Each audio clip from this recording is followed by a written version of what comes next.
We asked 100 average Americans, do physics. Psychic. God, man. I'm like, as I was saying it. Sorry. I know. Dude, as it was coming out, my brain goes, make a choice, man. Make a choice. Make a choice. And I didn't think they would do psychics. Natural. He's got it. That's hysterical. Welcome back to GMA. We're joined by Grammy-winning comedian Nate Bargatze, bringing his above-average talent, if you will, Nate, to our screens as the host of the game show, The Greatest Average American. Welcome, my friend. Thank you. Thank you for having me. Yeah, that was. I don't want to know questions before. I try not to see them. Yeah. Just because you want to, try to look for those moments. When did you come up with the idea? Because this is you, right? Yes. Did you come up with the idea when you do your comedy? How did it Yes. So I had a special called The Greatest Average American, and I'd always joke that I was the greatest average American. That I just knew the most. I have a very average taste. I know what's going on in all the fast food. I know when the McRib's back. I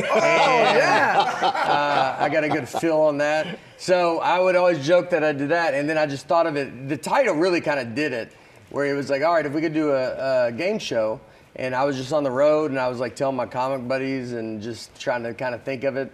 And then the way we set it up is like, I really wanted it to be about the audience and people watching it. I want people to want to come to Nashville when we film this and be on the show. And so we did it. The first round is just the average poll questions like this.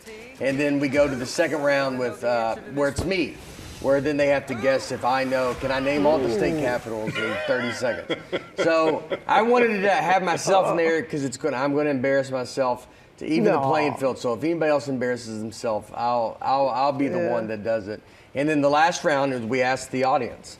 And so if you make it to the end, you get to look at the audience and kind of go, well, how would you think these people would answer these questions? Oh. And I love it that the grand prize is the average American salary, which was $67,920. And hopefully that's going to go up from season to season. Well, that's what makes it fun. Is like, hopefully it can go up and we can see it go up.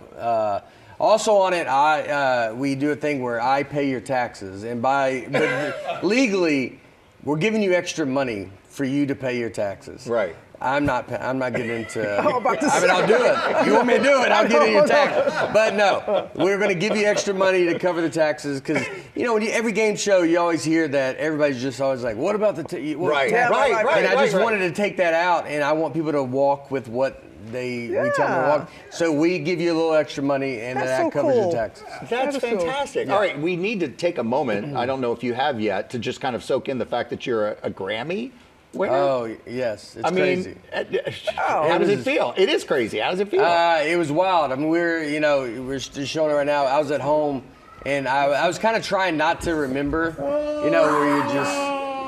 you're just like, my buddy was filming, so I had a comic friend of mine, him and his family were in our house because we had a snowstorm in Nashville, so their power was out. So he told me he was filming pretty low in case I didn't win. So then my buddy Brian, so he could drop the phone. And so I would have never known. And then when they said your name, but I mean, it's surreal when you hear them say your name. I mean, you really don't expect it. And then you're just trying to write some kind of thank you speech on your phone, and it's just a whirlwind. And I was just on my couch. I can't imagine if I was there. But it's well deserved. Thank you very much. Thank you. You said that you did what had to be the most American thing ever, and that was this man was the Grand Marshal of the Indy 500. Yes. What was that experience like for you? Man, 102,000 people there, sold out. So getting to yell, drivers, start your engines. I mean, you think you want to do all this stuff? I'm thinking like, oh, maybe I'll do a joke, maybe I'll try to do whatever. But when you get there, it's 102,000 people, and you don't have a lot of time. You're like, don't blow it, because it can go bad. You can try to say some kind of joke, and then everybody's like, what? And then it's a letdown. So I tried to just say that. I mean, it was about the most American thing you could do. They had to fly over, just right when you say it, and then you hear all those engines start. And, it was an unbelievable race. Remember who won? Tyler Reddick. He's won 2. He won back-to-back. It's Jordan's team. Yeah. It's one of the guys that he owns 45.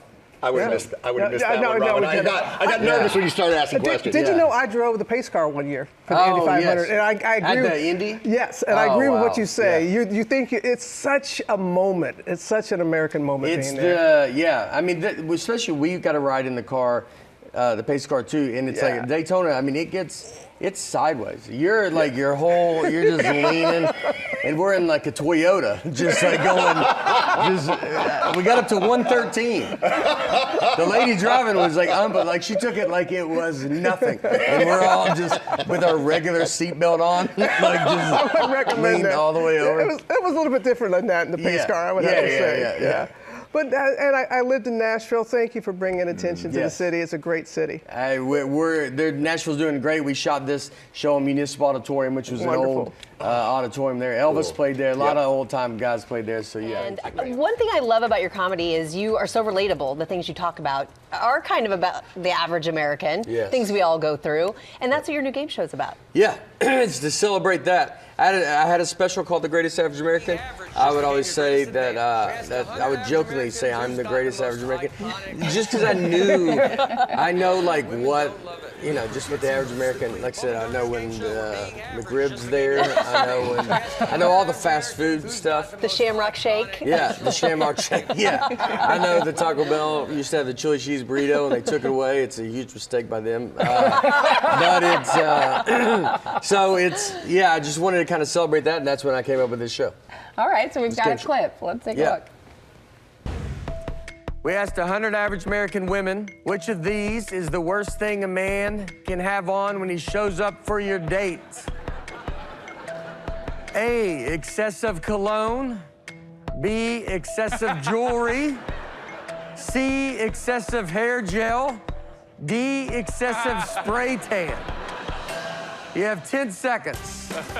This is all basically just talking about the same guy. Yeah. Were there any answers that surprised you while you were filming? Because you got to answer according to, so the first round's the average American, but then the last round is we pull the audience. So you got to kind of know where, if half the audience is from Nashville or something, you got to answer in their mindset. One that was weird but I don't think I keep ketchup, I keep my ketchup out. I got a refrigerator. And so we asked you that. You don't put it in the refrigerator? No, because you don't. No judgment. No. It might have been 1%. It might have been me that doesn't do that. But I always think the only time you have ketchup at a restaurant, it's always out. Yeah. Oh yeah, you're so right. You don't, and we use our ketchup. Yeah.